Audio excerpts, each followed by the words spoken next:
maneuver. I really shouldn't say this, but I will say it anyway. To my client, if you think you're going to get a score below the school's average, you may want to look at the GRE. If you think you're going to look at, if you're going to score above the school's average, you should look at the GMAT. Just for ranking's sake, that it tends to shake out that it can be to your advantage. That said, if you have both the GRE and the GMAT are used by U.S. News and World Report, those averages matter. Take your test early. I'm sure as you agree, we see too many people coming right up to their top dream school deadline, and they sign up for the GMAT or GRE a week before the deadline. Well, first of all, your official score is not going to make it there in time. The school is particular about we need your official score for security, and there's a lot of reasons why they want the official score, but that happens to be the day that you woke up and you have the flu. Sorry, it's a week before the deadline. They're not changing that for you. Take it well in advance.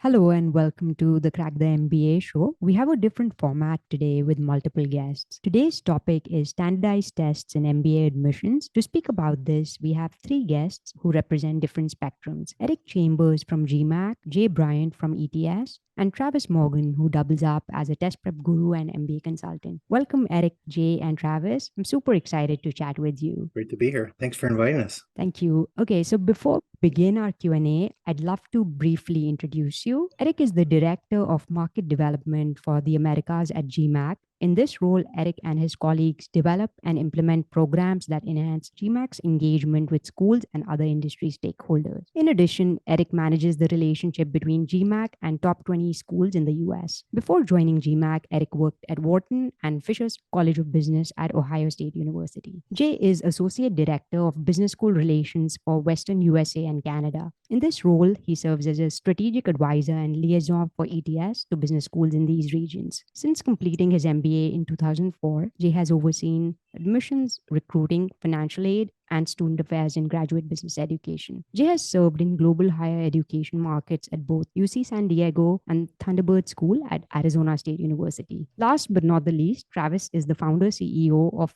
MBA Whisperer. He is a Kellogg MBA who was awarded the Dean's Distinguished Service Award. Prior to starting his firm, Travis worked in admissions consulting and as a GMAT tutor with Veritas Prep for 11 years. His eclectic clientele has included professional athletes, Navy SEALs, a Miss America pageant winner, and a royal family member. So with those introductions, I'd love to get us started on the questions. We'll broadly cover three sections: choosing a test, test prep, the day of the test. That'll be the structure broadly. So to begin, Eric, I'd love to get started with you. Could you share the considerations for someone evaluating taking the GMAT or EA tests as part of their MBA applications? If you could speak separately for both, that'd be great. Sure. And Travis, when you were being introduced and all those different kinds of people, all of a sudden I had this image of that maybe being one person, it being Queen Elizabeth or something like that. So anyway, but no, I'm happy to take this question. I think it's a really, really important one. I guess it's really important first to remember that these tests are just they're just one part of a overall holistic admissions process. And Jay and I lived and breathed that, very much believe that. So it's important just to understand that these are readiness assessments for your academic preparedness for a program. Now, there are other considerations in terms of the value of these assessments. So one, I think it's really important for everyone to understand that these are valid, reliable, fair, objective, and efficient predictors of academic success across a diverse set of backgrounds, right? So Jay was in MBA admissions, and when I was in MBA admissions, and of course, all the schools that we work with, those school professionals, they have people that are applying from around the world, from all different industries, all different schools that they graduated. They're applying at different ages. There's just a lot there. And so to have a piece that helps to answer a really important question, which is frankly an ethical question for admissions officers, which is, can this person handle the academic demands of the program? It's helpful to have these things available. It's something that the candidate can quickly tell the school, I can handle the program. It's something the schools can say, yep, this person can handle the program. So then they kind of move on to their competitiveness and have they thought this through and is this really the right time and the right fit and so forth. But certainly I think also for candidates, so it gives them an opportunity to stand out, right? So for some of them, maybe they have a little less work experience, or they're concerned that the company they work for doesn't carry the same weight, or they're worried that their progression through the company it's not perceived as more advanced maybe than their peers, things like that. So this is something you can stand out. And the reality is, of course, some of these things play out in rankings.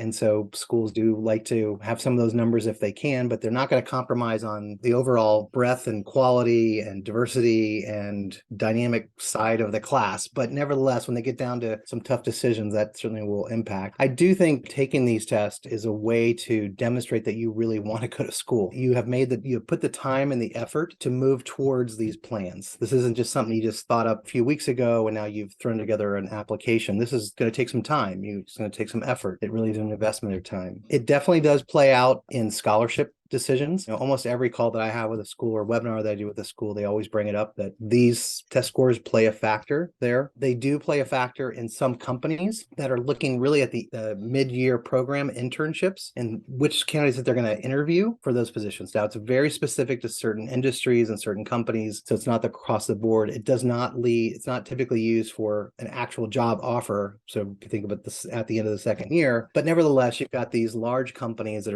have a lot of really dynamic candidates applying, and they're trying to make some tough decisions. So this is something that they will look at. So mostly it's in financial services and consulting. And then the last thing I think is probably the most important thing is that by preparing for the GMAT, you're preparing for business school. This is a test that was developed by and for business schools. So the content on the exam and the things that we've added to the exam are really to get you ready for business school. And so for some candidates, it's just dusting the cobwebs off, right? They just have to get back into the study mode. For others, especially if you're looking at a part-time program or an MBA program, you've now got to figure out how you're going to study 10 to 15 hours a week on top of everything else that you're doing. So this is a kind of an inexpensive way to figure out if you can really do this, and those people in your life are prepared to also make those accommodations for you. So it's a lot to consider, but I hope that's helpful. I can also talk about EA if you want. It's basically the same information. I think the only thing that the executive assessment, again, we shorthand EA. EA was developed with a group of some of the world's best MBA programs that said, look, we love the GMAT. It's great. It's highly predictive and so on. But our candidates are incredibly busy. They've got a lot going on. We're getting pushback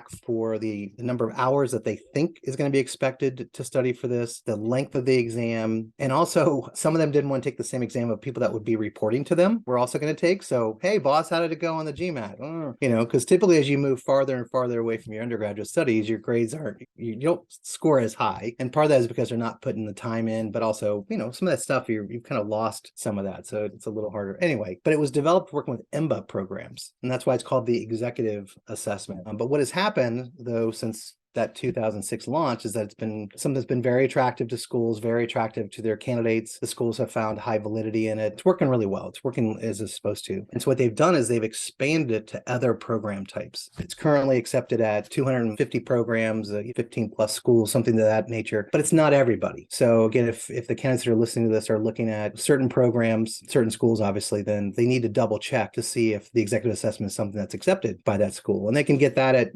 mba.com/EA, and they can see the whole list there. But I think that's the only other piece of consideration there from what I mentioned earlier. Very helpful. Thanks, Eric. And just a quick follow-up. How long is the EA test versus the GMAC? Just for people who have no idea. Right. So the GMAT itself is a little over 3 hours. There's a couple of breaks in there, but it's a little over 3 hours. And the executive assessment is about half of that. So it's 90 minutes. So it's 3 sections of 30 minutes each. Very helpful. Thank you. And Jay, from your perspective, in addition to the points that Eric mentioned, would you like to share some considerations from a GRE point of view? Absolutely. I'll echo one of the things that Eric said, which is this is one part of your application. It's a standardized part. Whether you take the GMAT or GRE, admissions folks are very accustomed to both tests and kind of know, all right, you're kind of reaching the threshold that we think you're going to be successful in our program and go from there. So it's one of many parts, but it is a very important part. It's something that's directly comparable to everyone else that's applying. So you want to put some effort here if your program is requesting you to submit that. Also, I will tell you in my many years as an admissions director, the worst thing you could ever say to an admissions person is, oh, my score score's not as good as it could be because I didn't have time to study. I see you agreeing with that, Travis, over there. That's basically saying I don't really feel like doing the homework. I don't have time to do this part-time program. No, absolutely. You got to put your best foot forward. And part of taking the GRE or GMAT is jumping in and saying, I'm ready to get back into academia. I'm ready to get in that mindset, and I'm going to show it through taking this challenging test, quite frankly. As far as who should take the GRE, it's accepted at almost every business school that I work with these days that I'm aware of. Admissions folks, for the most part, it's been accepted for about a decade at most schools at this point. And they know what they're looking at. They know what the scores mean. They know how to use it. And so, yeah, it's definitely out there. At the end of the day, who should take the GRE or the GMAT? Look at the two tests. See, I suggest actually taking a practice test of both of them. That's a lot of time, a lot of pressure there, but it actually will give you a feel for, I feel like I can do better over here, or I feel I can do better over there. I've heard said, oh, the GRE is the easier test. Well, no, not necessarily, because when you get to admissions, they know what those scores mean as well. So it's not that it's easier, it just may be a test that's more similar to something you've taken before. The GMAT does have sections that are quite different. I took the GMAT when I was going to get my MBA, and there were definitely sections in there I needed to prepare for. So yeah, it's really a personal preference at the end of the day, what fits best with what you do. You want to perform your best for sure. Yeah, very helpful, Jay. And I really like your suggestion of taking both the tests before choosing which one fits well with you. And do you recommend people prepare even before taking either of those tests? The first part of my career, I was actually a teacher, and I taught AP Spanish. And one of the first things I would do is come in and I would give them an AP test. I would say, go take the GMAT or take the GRE, find out what you already know, and don't waste your time studying the stuff you already know. If you ace the quant section, realize, man, I got every algebra question right. Don't waste your time going through that study material. But, I remember when I was studying, I was like, man, I haven't done geometry in years. I don't know my formulas. I got to go back and think about this. So that's where I needed to spend more time. So yeah, that's why I do that. Also, the question types are different, and it may take you some time to what are they actually asking for me to answer here? We have questions where there's more than one answer. GMAT has data sufficiency. That's the only place I've ever seen those questions. How do you answer the question? That's important to make sure you got down before you really dive into it. Very helpful. Thank you so much, Jay. And Travis, since you tutor candidates on all three tests, can you help applicants and test takers understand how they should go about choosing whether to take the GMAT, GRE, or EA test for MBA admissions? Sure, you bet. Thanks, Super. It does put the pressure on since I've got representatives of both tests right here in front of us. But I will tell you that it's similar actually to what Jay said. I think that there's a misnomer out there. Somehow the GRE is an easier exam. I have not found that to be the case. In fact, when my students have gone back and forth, typically when they take a practice exam, they will be about the same level on each exam when they go back and forth. And admissions officers from pretty much every school that accepts both, the gentleman's points, it's nearly every program out there is accepting both, particularly for MBA. It comes down to what you are most comfortable with. So what I've seen in terms of patterns is that the GRE quant tends to be, it tests in a little more straightforward way. It tends to be a little bit more similar to what you might have experienced in previous high school or college exams. And the GMAT quant takes some getting used to. It takes some learning, particularly with those data sufficiency questions that we've talked about. That said, I find that GRE verbal can be dramatically harder for a lot of people, particularly if you don't have already kind of built in a very robust vocabulary coming into the exam. It can be really difficult to try to ramp your vocabulary up very quickly. There's a lot of apps out there, vocab apps and things like this, but it's hard.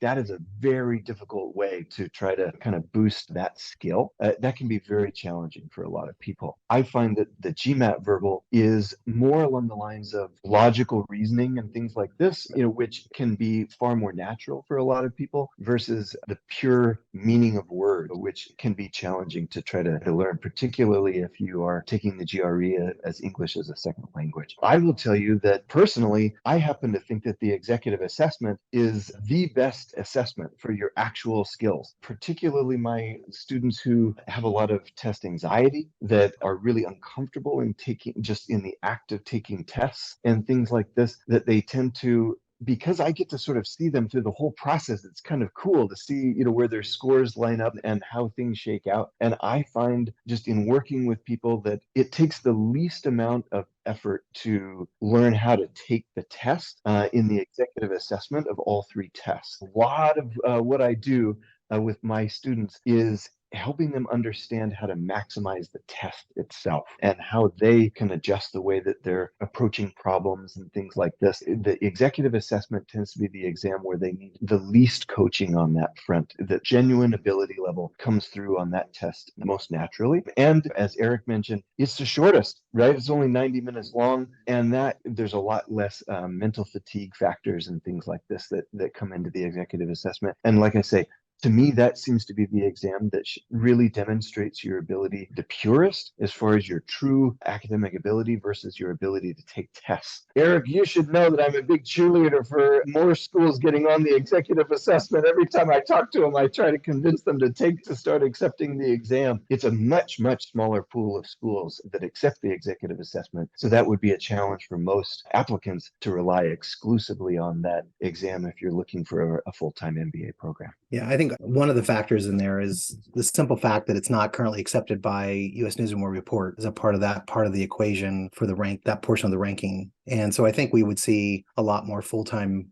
programs and part-time using EA if it were factored in. But right now there's, 8 of the top 25 are currently using it. Columbia, Duke, NYU, Virginia, Carnegie Mellon, UT Austin, Georgetown, and Vanderbilt. Some high quality schools in there that are currently using it for their full time. But all of those schools, as I mentioned earlier, started off with using it for their MBA program, right? And the other thing that you mentioned, which is interesting, we did a survey with our candidates at one point, or maybe it was part of our prospective student survey, just to throw in a few questions every year that are a little bit different. We ask candidates, if you've already taken a test. So then we ask them, well, what did you think of it? In other words, was it harder or easier than you thought it would be? And to your point, and to Jay's point, the people that took the GMAT said that it was easier than they thought it would be, probably because they were thinking it was going to be much more difficult. The GRE was more difficult than they thought, because again, that perception that Jay mentioned. So I agree completely that you want to get some exposure to both tests. I wouldn't recommend going in and taking the test blind, right? Like, don't pay for it and go in and take it blind. I think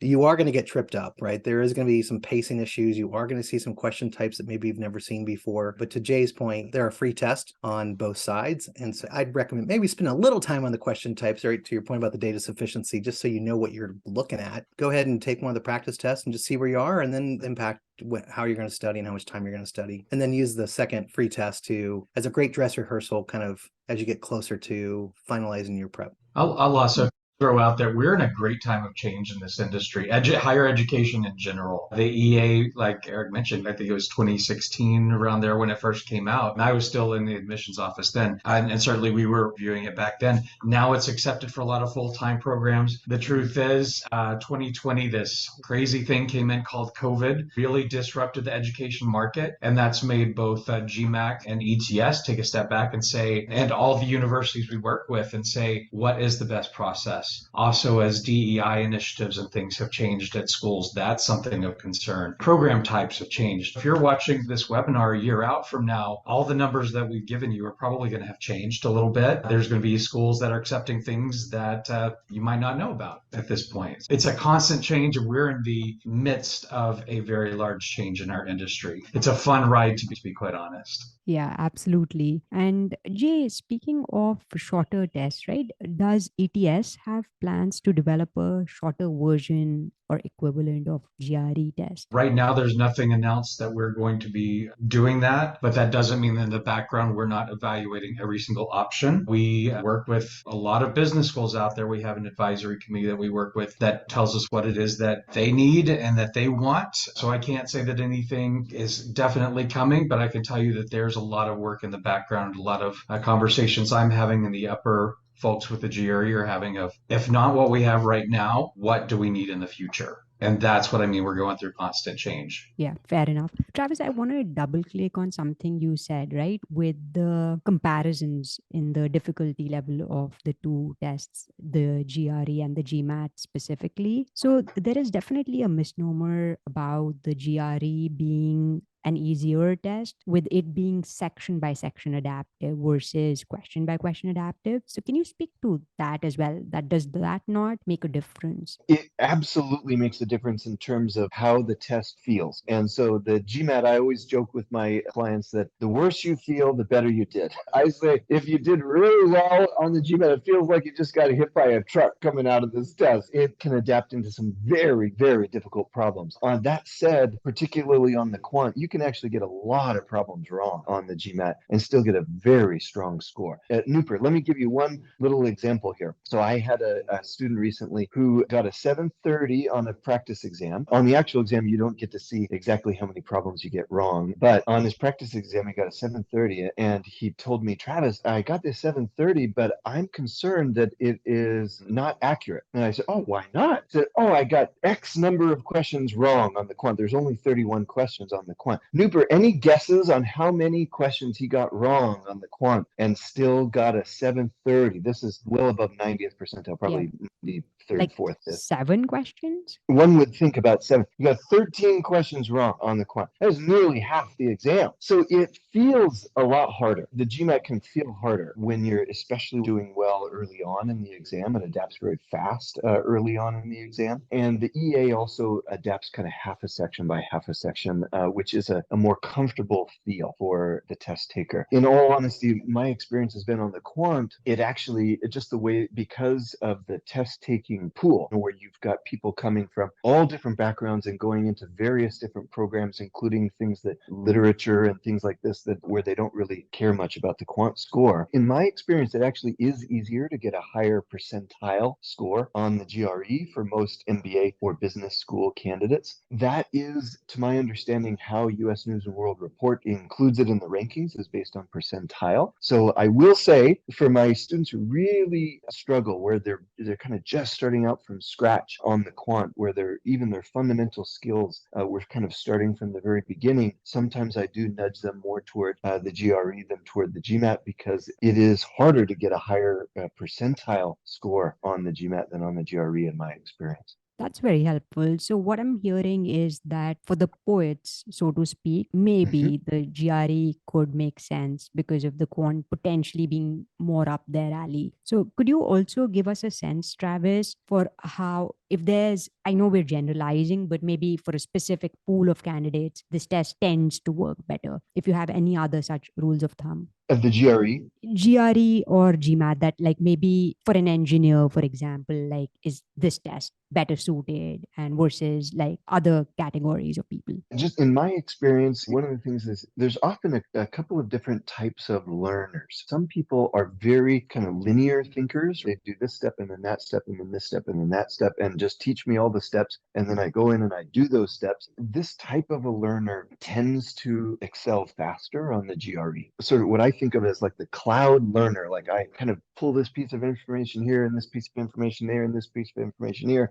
and out pops an answer. This type of a learner tends to excel more quickly on the GMAT. That can cut through a lot of different industries. It can cut through a lot of different backgrounds but that's been my experience. But I will say that sometimes I work with some clients and they hit a plateau on a certain exam and they come to me at whatever various point of study that they've been at, and they say, oh, everyone tells me I should switch over to the other exam, this sort of thing. And based on talking with them and my conversations with them, sometimes I say, give this other, just as the gentleman have said, do a little tiny bit of study so you can understand the question types and things like this. Go take a practice exam, see how it feels on the other test. But very often, just because we're hitting a plateau does not mean that we should just jump ship another test. There are a few things that we can work through and say, maybe there's an adjustment to the approach that we're taking to these questions or things like this. And you'll see that you just push right through that plateau. So it's not necessarily stereotypical, oh, this type of person should take that exam and this type of person should take that exam. Yeah,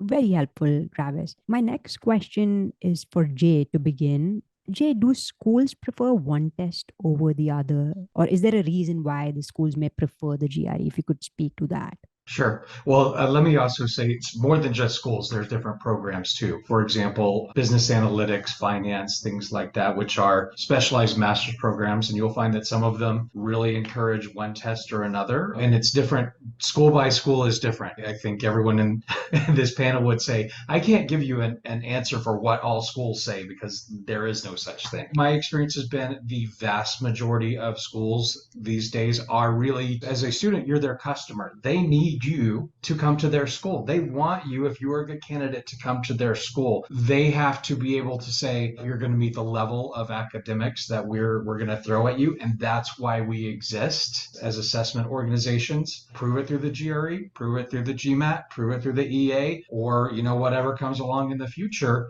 that you can prove you're going to meet that minimal skills. I can't say there aren't schools out there that may have one preference this way or the other, but that number is diminishing every year. And for the most part, the vast majority these days are good either way. Best advice I can give, research your schools. Don't apply to a school without doing your research, knowing what they think. Most schools will actually talk to you. The admissions people are just great. They are wonderful to work with. They are fun to travel with. They are real people that chose to go into that career because they believe in the education that you're going to get for the most part. And there are schools where they get so much contact, you got to realize they may not seem as friendly or may seem a little more canned answers back. That's just a matter of throughput there. But for the most part, admissions people will do everything they can to help you. If you show, I am really interested in your school, they're going to walk through and make sure you ever understand all of their positions on everything.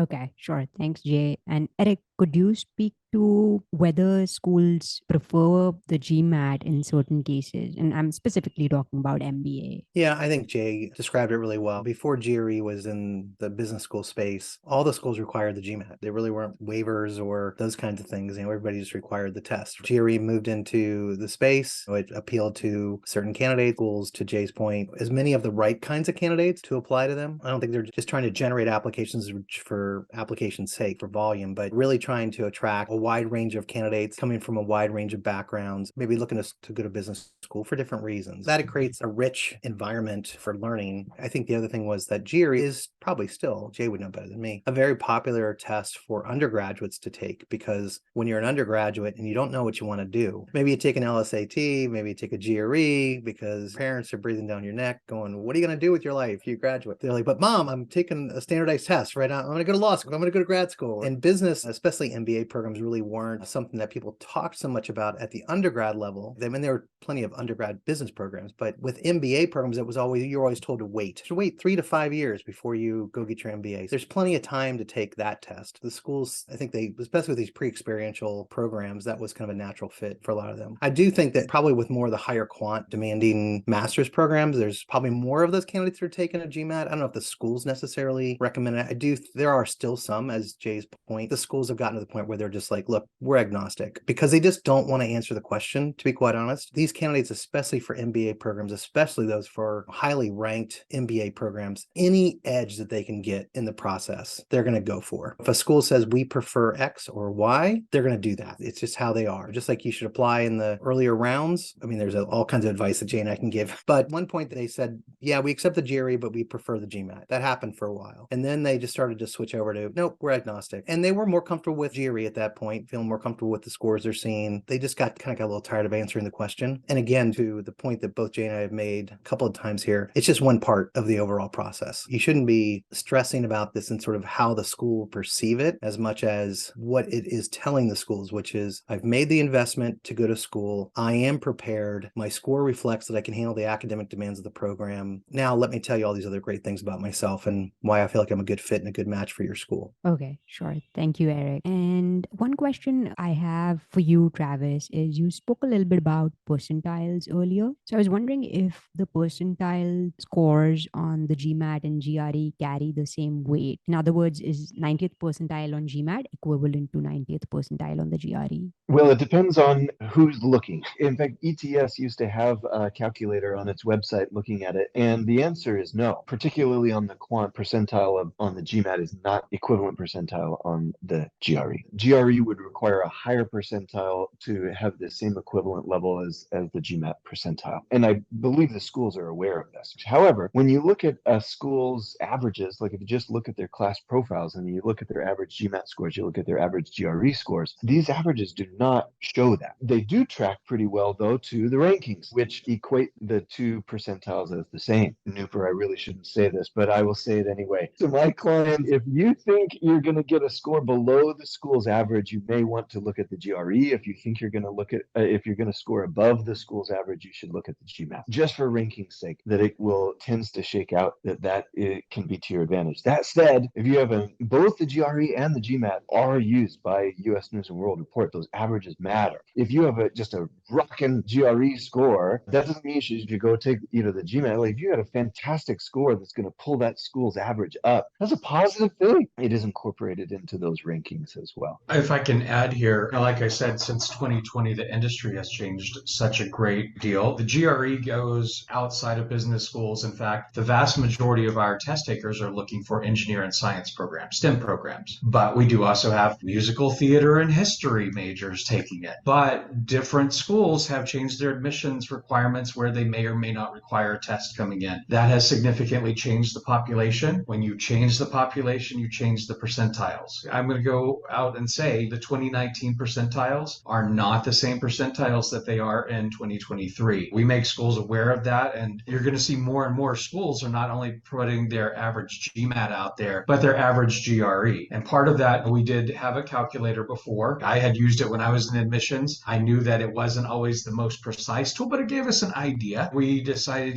hey, the school's been taking the GRE long enough. They should know the scores, or go back and look at the averages of what they've had over the past few years and figure out the GRE score that is appropriate to them. Now, we don't have any control over exactly how they do that. We don't have control over the rankings, and I hope they catch up and realize those percentiles change every year. That's why we do them, and that there are probably some better ways to do it. But it always takes the industry a year or two to catch up with any changes that are happening. We're kind of at the very beginning of the process. Rankings are at the very end, so there's some time in there to catch up. Very helpful. And Travis, I just wanted to touch upon something you talked about, right? You spoke about rankings and how the different tests impact schools' rankings. So for our audience that may not be aware of the same, do the rankings get affected differently with GRE scores versus GMAT score? And let's maybe take the US News rankings as an example. I'm glad you asked that, because to my understanding, it really is the U.S. News and World Report where the test scores have the most weight. The other rankings have either very little or no weight at all on test scores. And because they only rank U.S. schools, what I found too is that schools outside of the United States and schools that are outside of full-time MBA programs tend to have a lot more flexibility on test scores than these top MBA programs in the U.S., where their test scores are all in this really tight band. Whether it's a GRE or a GMAT, it just has a lot more bearing on their ranking. So that is something to keep in mind as well. To my understanding, and honestly, these gentlemen may know better than I do, but it depends on the percentage of your admitted class that submitted a GMAT versus a GRE. And then based on that, then they have their average scores from the quant and the verbal in there. And then those are put into the ranking, and they're weighted based on the percentage of the class that submitted those scores. I may be off just a little bit on that, but that's my understanding. Yeah, that's pretty good, Travis. I mean, I do think there have been some interesting changes that U.S. News has made over the last few years. And some of that is because of some of the things that Jay mentioned in terms of COVID. And some candidates just couldn't take a test for a while. Neither test was available online for a while, especially at the tail end of that particular admissions season. Then obviously there's just people that really couldn't take it at home because they might be living in a house with 4 or 5 other people. There's noise. There really isn't a private space. They didn't have the internet connection they needed. So you had candidates that were kind of stuck in that regard. So they did start to lower the percentage of it's how many people that are entering the class have a GMAT or a GRE. And what they used to be 50% would be the kind of base level. And if you were below that, they kind of ding you a little bit. That's where, again, things like an EA might fit into that. So they think, oh, well, we have a certain number of people that are waiving a test, a certain number, maybe if they took an EA, that means they're not taking a GMAT or a GRE. That's where it kind of gets a little complicated. I do think there's still a fairly high percentage of people, at least for those schools that are ranked top schools, are submitting a GMAT at this point. Still kind of perceived, at least in the market. If you're going to go to business school, take this. But to everything that Jay and Travis have mentioned, for some candidates, that's not a good fit. They feel like another test may be a better fit for them. And so that's a personal decision school, each individual has to make. But I think, so it'll be interesting to see what U.S. News and Report does this year, for instance. And do test scores become less of a factor for them in terms of their ranking? I don't know if you've seen what's going on the law school side of things, but U.S. News has had to change how they evaluate people in a pretty dramatic way. We'll see. Yeah, definitely should be very interesting. And one other question related to the topic we've been talking about, is there a world in which candidates may benefit from submitting both the GMAT and the GRE scores? I'll touch on that a little bit. I've definitely had candidates over the years. I guess just to start by saying, sometimes you do need to retake a test. If you're applying to one of those top tier schools that has this high average score and you're not quite making it, you might want to retake it. And you might want to jump over and take the other test to see if you do better over there. That may or may not occur, but I've definitely, as an admissions person, had people that took one, didn't do so well, took the other, maybe did better, maybe not. The school will only submit one test because that's what they got to put in their official record. That's what they submit for rankings. That's what they submit for everything. But they may see both of them. I always said in admissions, don't send me something that I didn't ask for. I didn't ask for two tests, but if you send me one, I'm gonna pick whichever one was better, more competitive, and say that's how you perform. That might have been the first test you took. You might have taken the GMAT first, do really well, and bomb on the GRE. I'm gonna say, you know what, that first day, that's your performance. Now, will every school do that? I don't speak for every school. But that's the only reason I would think you would ever take both tests, is if you really feel that you could perform better if you sat for a test again. I've seen an application with 13 GMAT attempts on it for a couple of years. Dedicated student, they really wanted in, and over time they brought their score up, but doesn't sound fun to me. Yeah, Jay, there's now a limit to the number of times you can take it. It's 8 times in a lifetime. So, that really, yeah, that was a number of years ago.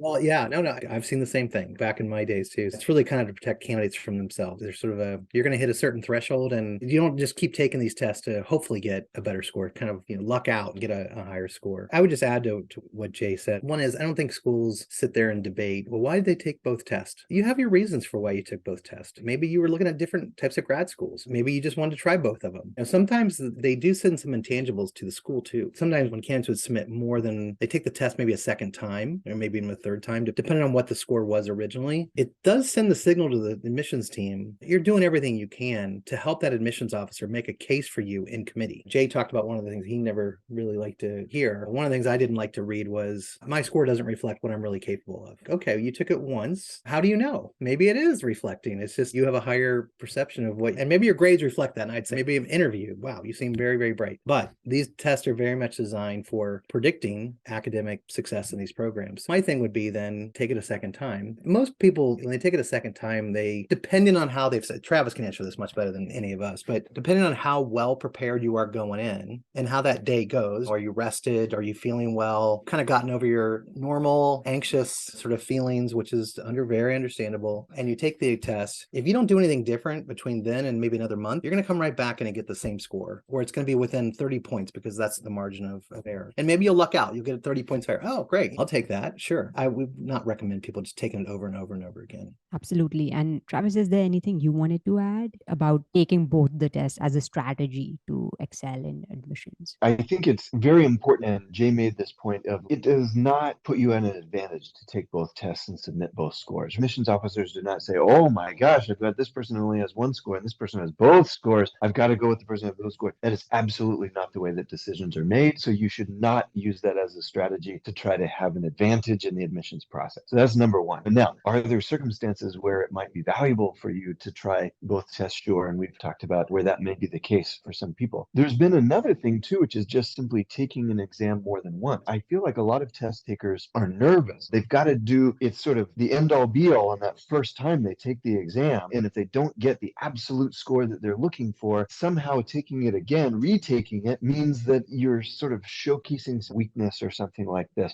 This is just not the case. So admissions officers do not look at multiple test scores and say, oh man, this person really didn't do well on the very first thing. They're not just this natural genius of test takers. They're not for our program. That is just not how admissions officers think either. One of the things that we need to be mindful of, you're allowed to maximize your score. And in fact, Nooper and I are part of an organization called AGAC, Association of International Graduate Admissions Consultants. And one of the admissions officers' most recent conference was saying that she looked at a candidate who had, for their background in industry and this sort of thing, kind of a middling score. Not great. And she was kind of like, this person just did okay. But then they looked and they saw that they had taken the GMAT 3 times. And this was actually a positive thing to them because they actually worked really hard. They didn't just take it one time and say, good enough, throw it in there. And they actually viewed this in a very positive way, that they had taken the GMAT 3 times, that they're working hard. She had seen the improvement in the scores. A lot of people will try to cancel scores that were lower before because they feel like, it's embarrassing. Whereas it can actually be an indicator of someone who's willing to work hard toward their goals, someone who's willing to put in the time, put in the effort, and achieve what they want to achieve in order to get to where they want to go in life. That's a positive thing. This is something that admissions officers, generally speaking, view very positively, right? They're not just looking for that one and done genius. They're looking for the person who's going to put in the time and effort in order to learn what they need to learn and then achieve what they need to achieve. That's not a negative thing. Yeah, I couldn't agree more with Travis, because the conversation we would always have is with that particular type of candidate would be, this is the kind of candidates that's going to be in the library on a Friday night because they're maybe not learning this stuff as quickly as whatever it is, or they have a presentation to do. They're going to be the one that says, okay, I need to spend the extra time getting up to speed on this. And then you can see that playing out in a work environment. These are the kind of people you want representing your school. Let me throw in also both GMAT and GRE have an option. If you don't send it at the very moment you're taking the test and you send your scores later, you can send just the scores you want. If you go in and say you slept horribly, have the flu, grandma just died, whatever the case may be, and your score is horrible, and you do go retake it again, you can choose not to send that score on the bad day if you don't want the schools to see it. That is a function that's out there, been around for, I don't know, maybe 7 or 8 years now. That used to not be the case. When I saw the 13 scores, I saw the whole list. So that was a long time ago. But yeah, so you might want to think about that too. Do you send on the day of the test? If you're feeling bad, you might want to say,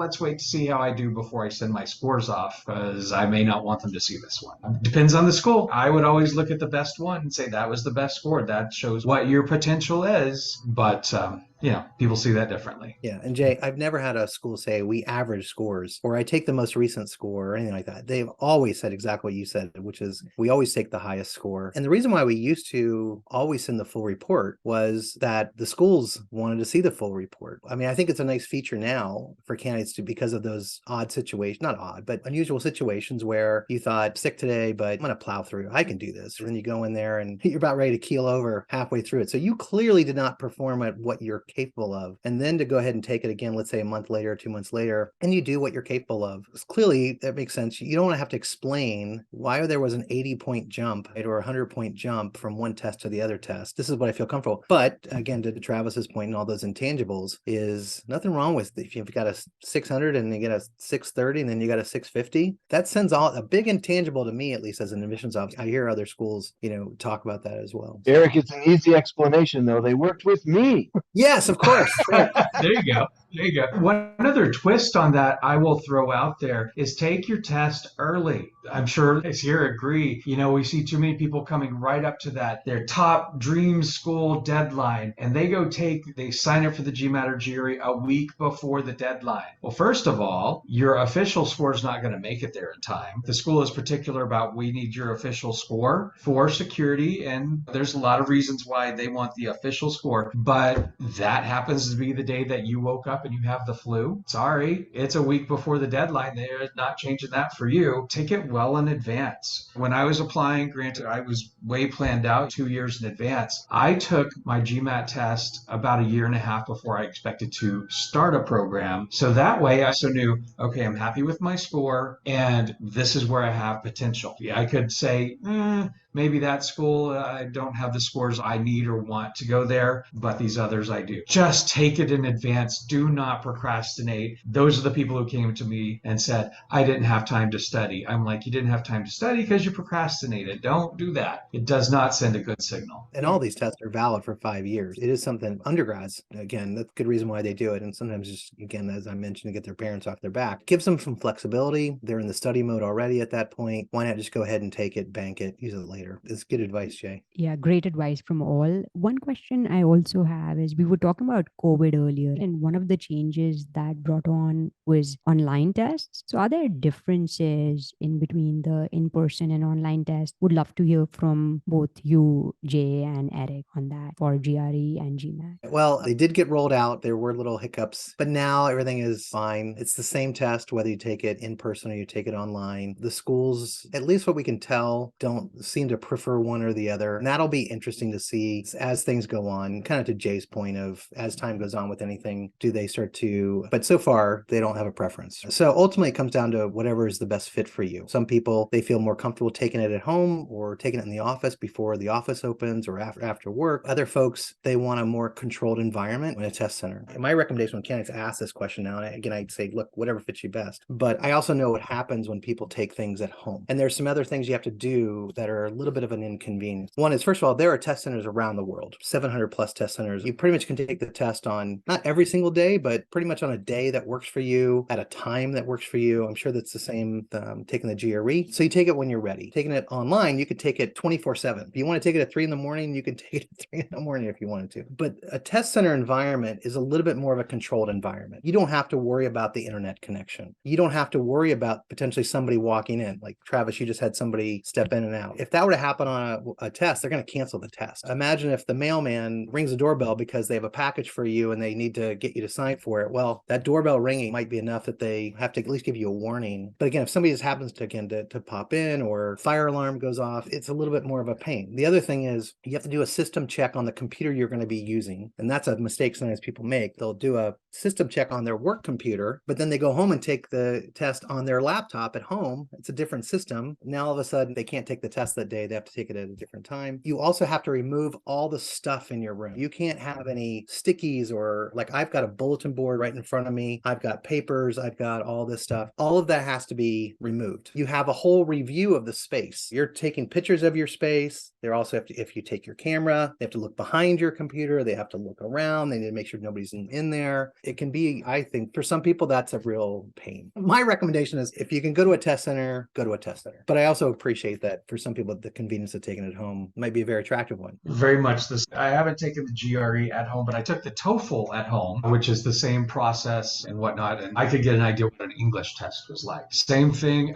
The way my desk is right now, you can't see it, but no, I would not pass the test because I've got lots of papers, lots of notes, things all around. So you want to take 30 minutes at least before to make sure your space is like you need it. Read the instructions because for scratch paper and stuff, you're going to need to have some special stuff available. You can't just use a piece of paper and a pen because everything's got to be erased when the test is over. And you don't want to wind up last minute because you didn't read that and not have any scratch paper to do math problems on. That could make it hell. Everything else very much the same as what Eric said. I will throw out there, don't be tempted to cheat. You will get caught. And you may not know the day of that we know that something was running on your computer or, oh, I've heard of it. Don't do it. The worst thing I've had to do, and I've had to do it on more than one occasion when I was in a school, is to go to a student and say, we heard from whichever organization that there were irregularities with your test and it is no longer a valid test and therefore you don't meet admission standards anymore. So we're going to have to ask you to get on a plane and go home. Don't make the schools do that. It's a temptation. Don't. You will get caught.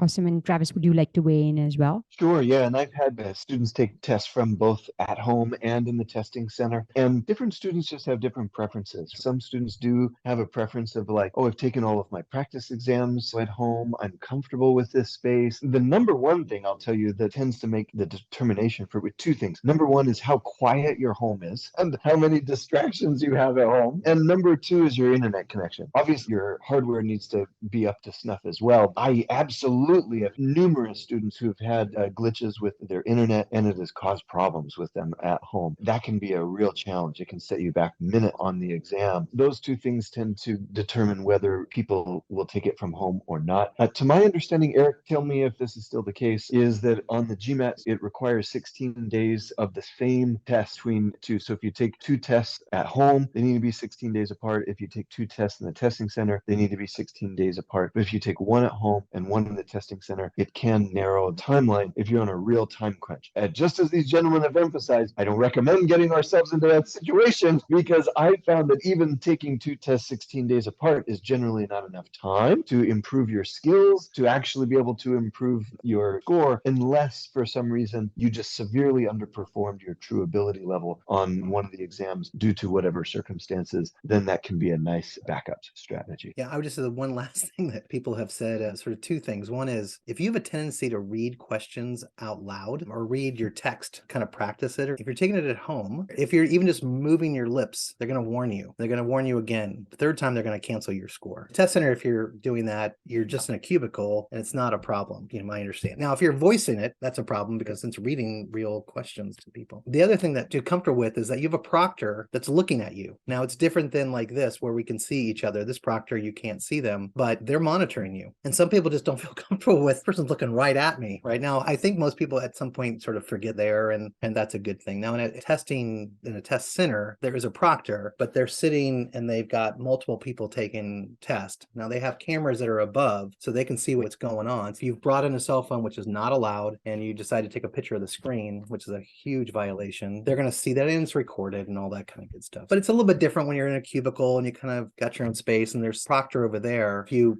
get through your sheets that they give you, these laminated sheets that you can use for your notes, and you just raise your hand and they walk right over and give you another set of sheets. If they're technical issues and those kinds of things, some people have told me they just don't like the idea of somebody staring at them while they're trying to take a test. And actually, when the virtual proctor speaks up, I've definitely had students who said that's kind of jolting. It's alarming to them, because you're kind of in the zone. You're in the test. It sort of jolts them out of their rhythm of the test. That's a great point as well. And Eric, I had one question: that is it the case with the online test, you cannot cancel your score? Right. You don't cancel your score at the end like you would if you took it in a test center. So my sense is that some of the stuff will change, because we want parity across the two exams. When you take it in a test center, at the end, it asks you, well, you see your scores now. And then at that point, they'll say, do you want to, in a sense, accept these? So you can say, yep, that looks pretty good to me. I mean, you're not debating the scores. It's not like that. It's, yeah, I want to go ahead and accept those, which means that as soon as they are finalized, you also have the AWA that has to be a part of that. Of course, the general process. At that point, then they are sent off to the schools and they're sent off to you. But you might look at it and go, boy, that's, again, to Jade's point, you got the flu that day and it just didn't go well. And you're like, I don't know, please be a good score. And it's like, no, it's not what you were testing when you were taking practice tests. It's like, I don't want anybody to see that. I'm going to cancel that. So you can do that in a test center. Now, if you go back and talk to an admissions officer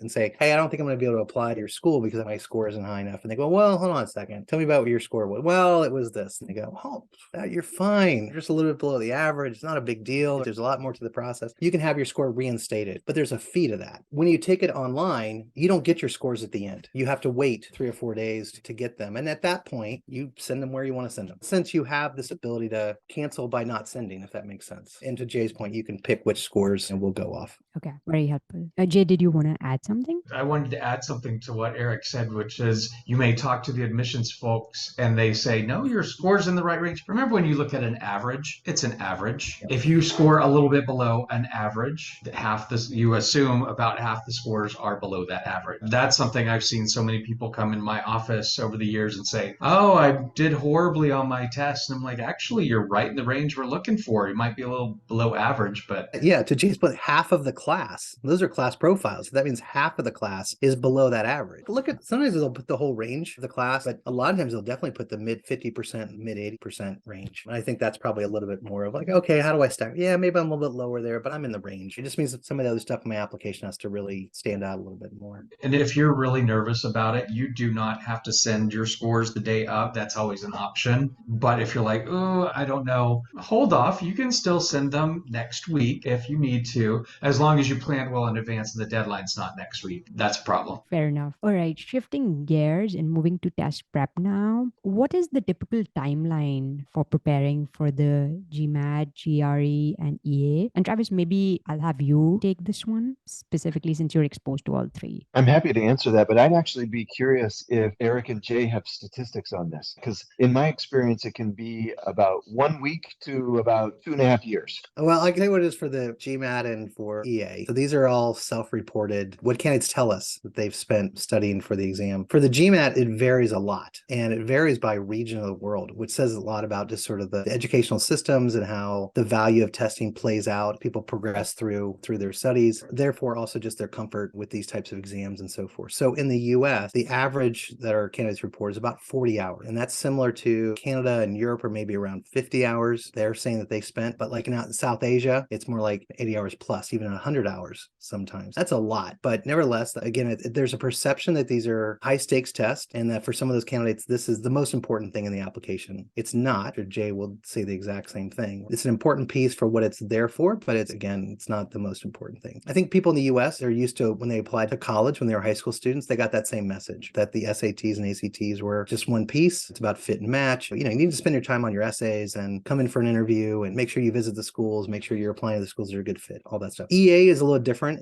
They're self-reporting about 20 to 30 hours over about 30 days, about a month, if you kind of spread that out. Not really sure. I don't know if I have numbers on how many days that people are spending on the GMAT, but probably fair to say if you're talking 40 to 80 hours somewhere, it's not a month. It's going to be longer than that. But Jay, what kind of stats do you guys have? This is why I really say take a practice test first. You may already be scoring the score that you need to get just by what you know that first day. And then, hey, there you go, you're good. Or you may find out, oh, I am way behind where I need to be and probably need a lot more time. So this varies by individual. Again, I started my career as a teacher. Every single student was different. Some of them would take forever to do their homework. Some of them could get it done in 10 minutes. It varies. There's not one answer there. This was what I did way back in the day. I was teaching AP classes. So I was teaching for a test, and we had a date that test was going to be. That was a motivator for me and my students to always be going for that. Same thing here. I always suggest, hey, look for a date about 6 weeks to 2 months out. That's usually about right. Pick the date. You can always change it if you need to as you approach it. Maybe a little fee depending on the test. Put that date out there, know it's there, and then back up and figure out this is how much I need to study. When I took it, I probably 3 nights a week, 2 to 3 hours for about 6 weeks. I did fine on my test. I was a liberal arts major and still did fine on the quant with that much study. I will say that we launched this last year, something called the GRE Mentor. This is a preparation program, and it was based on the concept of 6 weeks out. But what this does is you actually put in there, here's your test date, and here's today's date, and it kind of sorts out a lesson plan for you. You should be working on this. Okay, you're behind your targets here, so it actually builds some targets out for you. 6 weeks, 2 months, a week if you are just that great on your practice test and you're ready to go. Nooper, I'll tell you that most of the test prep companies that offer a course will usually sell courses between 6 and 9 weeks, and that depends on how many hours and how many sessions per week. When I taught for Veritas Prep, we had a 6-week course, but it was 2 sessions per week, 3 hours per session, and we said that you need at least 1 to 2 hours outside of class for every hour inside of class. So we're talking, that's 6 hours a week inside of class. So you're looking at another 6 to 12 hours a week outside of class, which would be a total of up to 18 hours a week over 6 weeks. And I would tell my students, you need at least 2 to 3 weeks after the class to kind of fill in the gaps and do the touch up and things like this. That said, though, those were students who were already very strong in these areas and sort of just needed to understand how to apply essentially existing skills to these exams. I will say that those of us who are starting from a level where we're learning algebra, where we're learning some of these things, perhaps we took these classes originally, but we did not perform very well in them. And some of these topics that we may never have, like combinatoric and probability and things like this, where we literally may never have done it before in our lives where we're learning it for the first time. I like to remind people that there are on both of these exams questions about long division and remainder. I say, when was the last time you even heard the word remainder? On the GMAT, we're doing all of our math by hand. There is no on-screen calculator for the quant. That's when was the last time that you were ever without a calculator physically on your person, having to remember those skills. On the GRE, we don't want to be relying on that calculator, that it's much faster if you can do the math, doing mental math on things for a lot of the calculations versus relying on it all the time. These are skills that do take some time for most people to learn. So I generally tell people 2 to 3 months if you're already pretty strong on these skills. Obviously, depending on what score you're looking for, where you're starting from, and where you want to go, it can take even longer than that if you're starting from a fairly low score and you're aiming for some of the top schools. Very helpful. And Travis, for the EA, do you still recommend 2 to 3 months, or would it be lower for that? It depends on kind of similar what type of program you're applying to, what sort of scores they're looking for, this sort of thing. The EA covers pretty close to the same material that the GMAT covers, with just a few exceptions, particularly on the quant side where certain topics are not tested, but range of topics is very similar. If you're aiming for the top schools that are looking for scores generally in the high 150s, 160 plus even, it takes an equivalent amount of time to learn that material. It generally takes a little bit less time, I've found, on the EA, just taking up the test. There's a little bit less time needed to understand the mechanics of taking the exam and kind of maximizing your score out. But I usually tell people plan for at least 2 to 3 months. And to what both gentlemen have mentioned before as well, is plan on taking it more than one time so that you're not putting all the pressure on that first exam. Plan that you're going to take it 2 or 3 times. If you don't, all the better. Great. If you knock it out on the first try, awesome. But don't put that pressure on that first time. Take the test either at home or walking into that testing center, because there are going to be some jitters. There are going to be some nerve, no matter how kind of nerves of steel you may be, like Newport. Thanks for that, Travis. And Travis, one follow-up question before we move to the next section. What resources have you seen candidates use? And I'm talking about candidates who've scored in the top percentile for the GMAT and GRE. If you could just quickly touch upon the resources that you would personally recommend to your clients. Both of these gentlemen are going to be happy, I think, with this answer, which I will tell you, the official materials from both companies by far have the best question.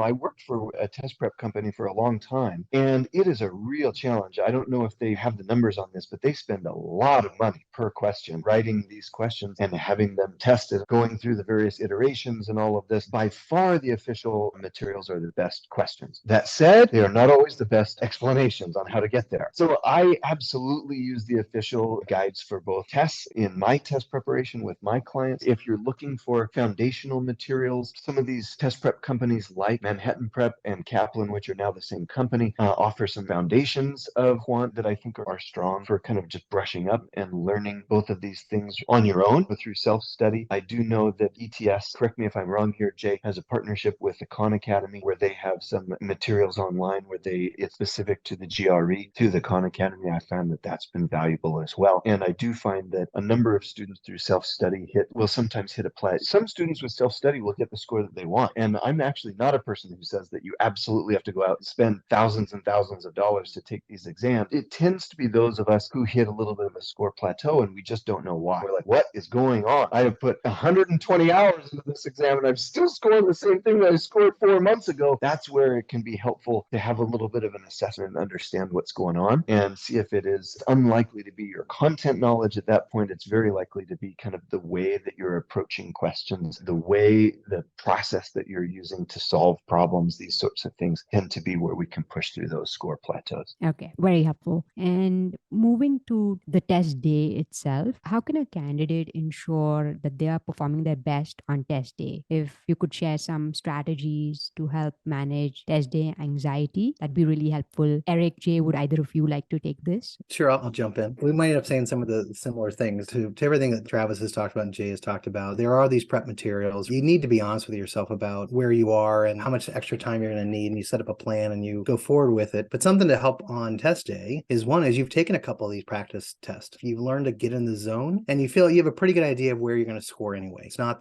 you don't have this sort of thing lingering out there like, oh, I don't know how I'm going to do. It's like, you have a pretty good idea probably how you're going to do if you've taken some of these practice exams. I would also just say take a step back and think of maybe the week before or maybe even 2 weeks before you take the test and go to the test center. Go on the same day of the week, go at the same time. However, you're going to get there. If it's, you're going to drive there, you're going to take the bus, you're going to take the train, you're going to take the subway, you're going to walk, get a ride, you're going to get an Uber, whatever it might be. Do it exactly as you had planned. Go to where the building is. Go up to the floor where the test center is. Find out where the front door is of that test center. You don't have to go in and hang out, meet and greet with the receptionist there, but just so you know exactly where it is, what door, because there are times when you get there and you're like, sweet, whatever, and you're thinking, okay, it must be over here. And then you realize, no, it's actually in this other building next door. And so now you spent 10 or 15 minutes, kind of, you're a little out of sort. I always thought that was a really good idea. If you're taking it online though, I'd recommend make sure you do the system check like we talked about ahead of time. Don't wait until the day before. Do it a week or two before. Just remember, you can't have your VPN on when you're doing that. Again, you always want to use the same computer in the same space when you're doing that system check. Again, all this part about cleaning up your space and making sure that you have a whiteboard that fits the regulation. Make arrangements with the people in your household or your friends, colleagues, or whatever it may be. Make sure that nobody walks into your office or into that room where you're taking the exam. You know, on test day itself, it's kind of the simple stuff. Leave early. Be patient. There's going to be a check-in process. There's going to be some security measures. Don't get too worked up about that. They're going to have you read something that says you're not going to cheat. You're going to have to sign that kind of good stuff. Just appreciate that. And I'll be really interested to hear what Jay and Travis have to say. You know, I always think of like the basics, right? Get a good night's sleep, eat right, breathe, tell yourself you're ready. Just try to take a little pressure off yourself. And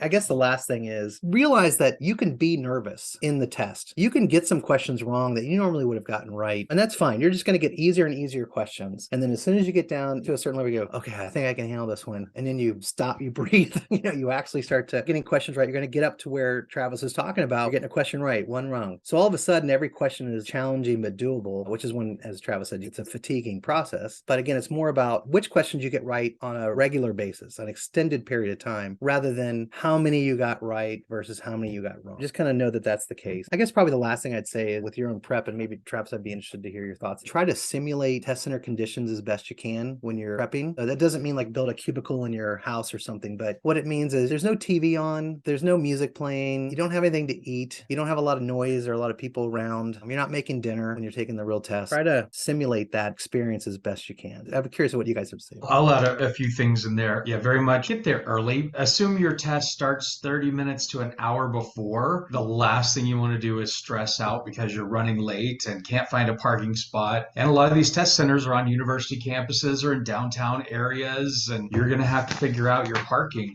Get there early and know where you're going. I also threw out there, you want to be, people say, eat a good breakfast that day. Well, don't overeat more than you usually do, or else you're going to go into, you know, a sugar coma or something. You want to eat what you're used to eating in the morning, the coffee that you're used to having in the morning. I also typically say the night before the test, don't study. That's cramming. We all did it in college. You have spent 6 weeks to, 2.5 years, Travis, preparing for this big test. You want to be in the best, most relaxed state of mind that you can be. Watch a movie, hang out with friends, don't drink, whatever the night before, get to bed at a good time, just so you're not stressing yourself out and get a horrible night's sleep, have nightmares all night, whatever the case may be. You want to be relaxed, get up, your normal breakfast, your normal coffee, and go early. Yeah, that's my big advice. Super. Nooper, these gentlemen don't lie. This is great advice. This is really, really good. This is exactly what I tell my clients to do as well, including I tell them, don't study the entire day before. Go and do something you love. I'm a big cyclist. I would go on a long bike ride, something like this, just to kind of get your mind off of the exam, be able to walk into the test fresh. I always like to tell my students 2 to 3 practice exams in your target score range is ideal so that you can walk in with full confidence knowing that you can do it. It's just a matter of replicating. It's not a matter of hoping that you have a day better than your practice exams. That's very uncommon, that your actual score is significantly beyond what your practice test scores were. Every once in a while, some students do actually have a score that's higher than what they've ever scored before, but that is not a usual practice because of nerves and things like this. And to Eric's point too, I tell my students, it isn't an if I get nervous, it's a when I get nervous. It's a big deal. This is an exam that matters. We are going to have a bit of anxiety. We are going to have a bit of that, and that we have a plan for when that happens. We have some exercises that we can do to say, when I get nervous, this is what I'm going to do to kind of reset and be able to get my best score. The only other thing I would add here too is that schedule your exam for a time when you have peak mental performance. I have people who are morning people to schedule their exam in the afternoon because that's the only time they could grab, or vice versa. And sure enough, they do pretty poorly. We know ourselves. We know when we perform best. I believe both testing centers centers allow you to bring a little snack and whatever, put it in the locker during the break to be able to have that. Your brain takes a lot of calories. It does, especially when you're working hard on something like this, to have a little snack, something that you would enjoy in between the sections. Also, a little drink of water, that sort of thing is something that I recommend. Yeah. Very helpful. And right before we conclude the conversation, do you have any final thought or advice for prospective test takers who are looking to score top percentile scores on any of these tests? Something that's been come up a few times, but just to be clear, the different program types and the different schools have different ranges of what they are looking for. Because they all have a base level of a very good understanding of where people can perform at a reasonable level or successful level, maybe the better phrase, within their program. As Jay mentioned earlier, really doing your homework on these schools, look at their website, go to their information session, talk with them if you need to. And that will then help you to develop what is your target score of what ideally you'd love to be in a particular range. And I'd say work towards that. For that, it might be, as Jay said, you can take a practice exam completely cold and, well, I'm 20 points above what the school recommended. I'm good to go. And all of a sudden your prep time was 3 hours or something like that. But it does vary quite a bit. So I think that's a really an important thing. The last part is, again, just remember, this is just one part of an overall evaluation of your readiness for the program, your match for the school. And just don't beat yourself up on it. If this isn't the strength in your application, it might be. I would also warn those people that if they get a super high score, that then they think they can kind of waltz through the rest of the process. Because I worked at a school where I used to do all the stats for the school. And one year I did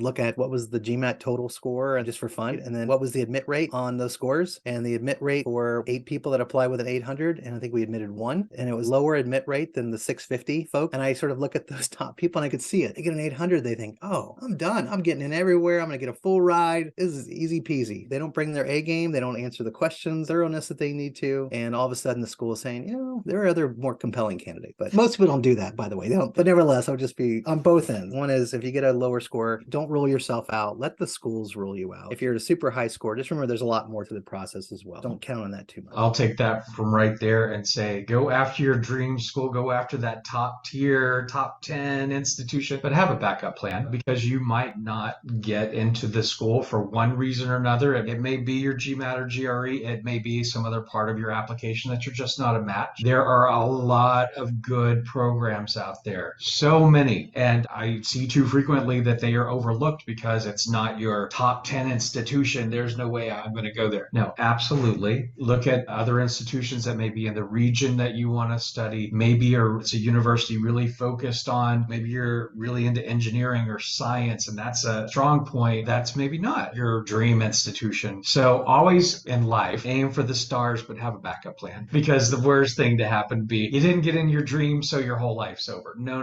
Always have a backup plan. Very relevant and helpful. And Travis, anything from you? Sure. Yeah, and 100% agree with what these gentlemen have mentioned. I always encourage my admissions clients to look at the portfolio approach, no matter who we are. I applied to business school with a 770 and a 3.83 GPA. I got denied to plenty of schools. It is not just a stats game. As Nooper, I'm sure, reminds her clients all the time, holistic application. Although we should be mindful, Nooper probably invited me on here knowing that I am someone who will tell it straight up. But depending on our demographic, depending on our industry, whether we're coming from very overrepresented groups or very underrepresented groups, these stats can be very different. And so there can be more pressure on the stats depending on who you are and what your key differentiators are that you bring to the program and the unique perspective that you bring. As far as like really trying to maximize your score, as these gentlemen mentioned, I think they even have stats on it. There is the averages as your score goes up, the average amount of time spent is higher. So we really do need to put in the preparation in there, but there can be plateaus. Absolutely. The number one thing that I've seen is to go back and review the questions that you got wrong, whether it was in official materials or in other prep materials or in practice exams or in whatever. Go back and see what's holding that score back. The number two thing, particularly on the GMAT, is to focus on the very easiest questions that you got wrong, because those are going to impact your score a ton. Because if you got an easy question wrong, daps you down even easier questions, and now you have to work your way back up. If you get a really hard question wrong, it just doesn't affect your score all that much. Most of my clients bring to me the very